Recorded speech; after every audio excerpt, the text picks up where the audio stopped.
सभी संस्कृत प्रेमियों को मेरा नमस्कार। आप सभी का स्वागत है आपके अपने YouTube चैनल विचार गंगा में। आज हम जानेंगे किरातार्जुनीयम की कथा का संक्षिप्त परिचय। किरातार्जुनीयम में 18 सर्ग हैं जो कि महाकवि भारवी कृत है।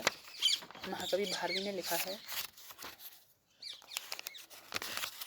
तो उसी के बारे में जानेंगे आज हम। तो एक एक करके प्रत्येक भाग में क्या लिखा हुआ है। प्रत्येक सर्ग में 18 सर्ग हैं। प्रत्येक सर्ग में किसकी कथा है, क्या है, वो सब जानेंगे। तो ये कौन सा है? ये है हमारा कौन सा सर्ग है? प्रथम सर्ग।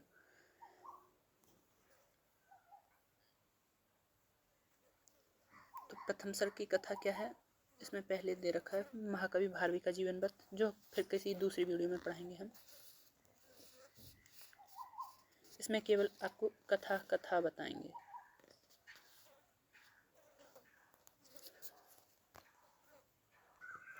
मेरे पास ये जो है केवल प्रथम सर्ग की PDF है, पर कोई नहीं, हम तुम्हें 18 सर्ग तक थोड़ा थोड़ा बता देंगे।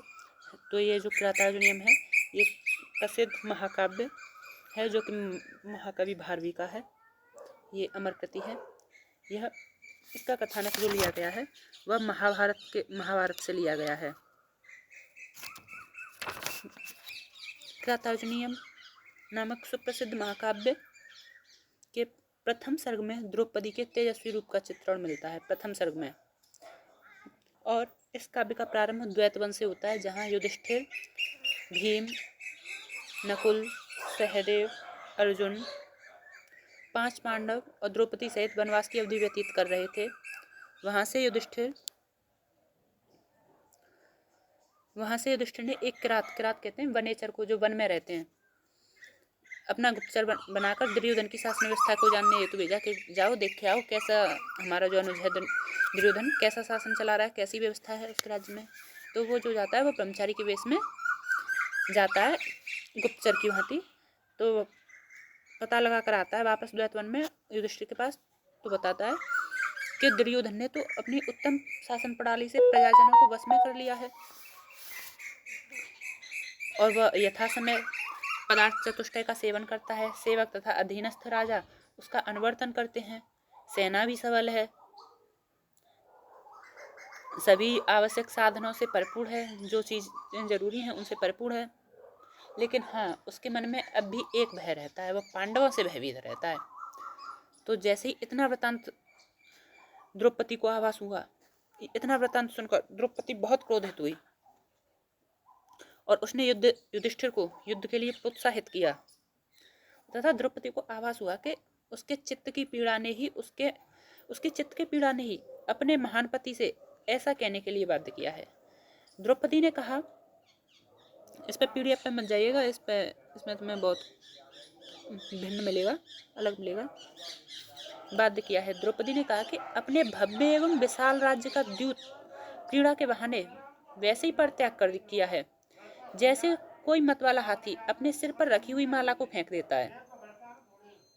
आपको तो दुष्ट के प्रति दुष्टता के अनुसार दुर्योधन के प्रति सरल और नीतिपूर्ण व्यवहार ही नहीं करना चाहिए।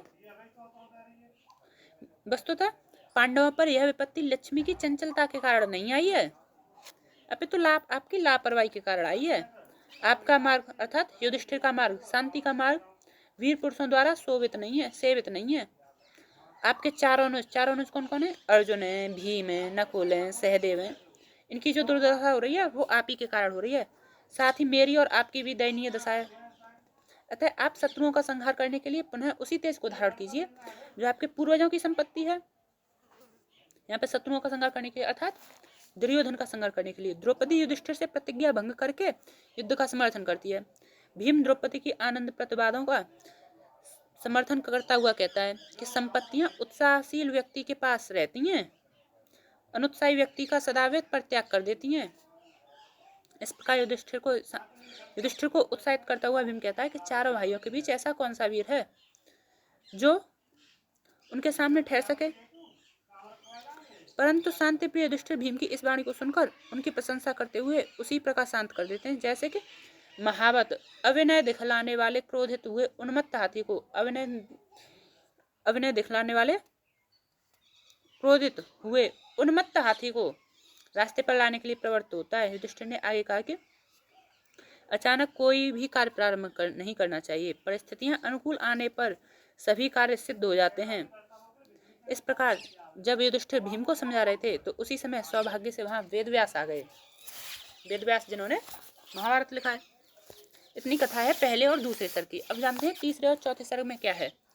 तीसरे और चौथे सर्ग में युधिष्ठिर और व्यास का संवाद है।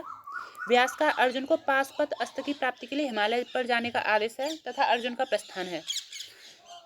व्यास अर्जुन को बता दें कि पाशुपत अस्त्र की प्राप्ति करो और उसके लिए हिमालय पर जाओ, तपस्या करो। और अर्जुन जाते हैं और हिमालय पर तपस्यार्थ जाते समय, तपस्यार्थ मतलब तपस्या के लिए जाते समय पर्वत, शरद ऋतु तथा गोपालों आदि का वर्णन है। और सर्ग 5 में हिमालय की विशेषता बताई गई है तथा अर्जुन को तपस्या में लगाकर यक्ष वहां से चला आता है। सर्ग 6 और 7 में है हिमालय पर अर्जुन की तपस्या को भंग करने के लिए देवांगनाएं भी आईं परंतु अर्जुन के व्रत को भंग न कर सकी। और सर्ग 8 में है गंधर्व एवं देवांगनाओं का वन विहार एवं उनकी काम क्रीड़ाओं का सरल एवं विस्तृत वर्णन। कवि ने यहाँ उनके गंगा स्नान एवं क्रीड़ाओं का मनोरम वर्णन किया है। और सर्ग 9 में संध्या, चंद्रोदय, सूरत, प्रभात वर्णन है।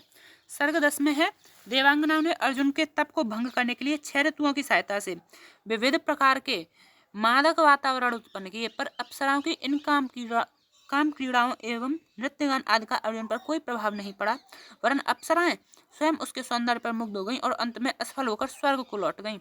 और सर्ग 11 में अर्जुन के इस दृढ़ व्रत से प्रभावित होकर इंद्र स्वयं मुनिवेश में अर्जुन के समीप उपस्थित हुए और अर्जुन से यह जानकर कि वह शत्रु से प्रतिशोध लेने के लिए तपस्या कर रहा है और तब तपस्या नहीं छोड़ेगा जब तक इंद्र को प्रसन्न नहीं कर लेगा, इंद्र ने अपना रूप प्रकट किया। अर्जुन से शिव की कृपा प्राप्त करने के लिए कहकर वह चले गए। कौन चले गए? इंद्र। और सर्ग 12 में अर्जुन की शिव आराधना है। अर्जुन के तप से दग्ध सिद्ध तापसियों का शिव के समीप गमन, अर्जुन के तप के तेज का कथन, सूकर वेशधारी शिव का आगमन। और सर्ग 13 में सूकर रूपधारी मूक दानव पर शिव और अर्जुन के बाणों का प्रहार, बराह की मृत्यु और बाण के विषय में शिव के अनुचर व अर्जुन के विवाद। सर्ग 14 में है जब अर्जुन ने बाण देना स्वीकार न किया तब शिव ने अपने गणों की सेना को अर्जुन से युद्ध करने के लिए भेजा परंतु अर्जुन से पराजित होकर शिव की सेना भाग गई। सर्ग 15 में अर्जुन और शिव का घोर युद्ध है। किरात की रण कुशलता को देखकर अर्जुन और भी क्रोधित हो उठा पर उन्हें परास्त न कर सका। उसे अपनी विफलता पर बड़ा आश्चर्य हुआ। सर्ग 16 में शिव ने अपने सभी दिव्यास्त्र काट दिए तब अर्जुन मल्ल युद्ध के लिए तत्पर हुए। सर्ग 17 में शिव और अर्जुन का अस्त्र युद्ध हुआ और शिव ने सभी अस्त्र तथा अन्य साधन नष्ट कर दिए। सर्ग 18 में अंत में अर्जुन के बल पर प्रसन्न होकर भगवान शिव ने दर्शन देकर अपना अमोघ पाशुपत अस्त्र देकर अर्जुन की अभीष्ट सिद्ध पूर्ण की। यह कथा संक्षिप्त 18 सर्गों में विकसित हुई। महाभारत की कथा में ऋतु, पर्वत, सूर्यास्त, दिव्यांगनाओं का वर्णन, जल क्रीड़ा का वर्णन कर कथा को विस्तृत किया गया है। इन वर्णनों के द्वारा ही कवि की अद्भुत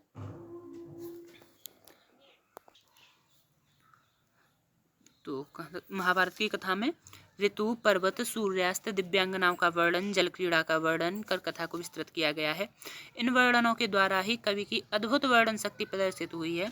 किरातार्जुनीय महाकाव्य का प्रधान एवं गौड़ रस वीर एवं श्रृंगार है, यानी प्रधान रस वीर है, गौड़ रस श्रृंगार है। मंगलाचरण में श्री शब्द तथा सर्गांत श्लोक में लक्ष्मी शब्द का प्रयोग है। कवि ने पांचाली रीति एवं प्रसाद गुण का आश्रय लिया है। राजनीतिक वर्णनों में वंशस्थ छंद का प्रयोग किया है। महाकाव्य में कुल 25 छंदों का प्रयोग हुआ है। वर्णनों में शरद ऋतु, हिमालय वर्णन, जल क्रीड़ा वर्णन, संध्या, चंद्रोदय, सूरत वर्णन तथा सर्ग 12 से 18 तक युद्ध का वर्णन प्रमुख है। नायक अर्जुन तथा प्रतिनायक किरातवेशी शिव के अतिरिक्त युधिष्ठिर, भीम, वनेचर, नकुल, सहदेव, द्रौपदी, दुर्योधन, कर्ण, भीष्म, परशुराम, द्रोण, यक्ष, इंद्र, व्यास प्रमुख पात्र हैं। युधिष्ठिर भीम द्रौपदी संवाद, युधिष्ठिर व्यास संवाद, इंद्र अर्जुन संवाद, वनेचर किरात संवाद तथा वनेचर किरात व अर्जुन संवाद प्रमुख है। किरातार्जुनीयम के प्रथम 3 सर्ग विशेष कठिन हैं, अतः उन्हें पाषाण त्रय के नाम से जाना जाता है। आज के लिए इतना ही और देखते हैं आगे की वीडियो में। धन्यवाद।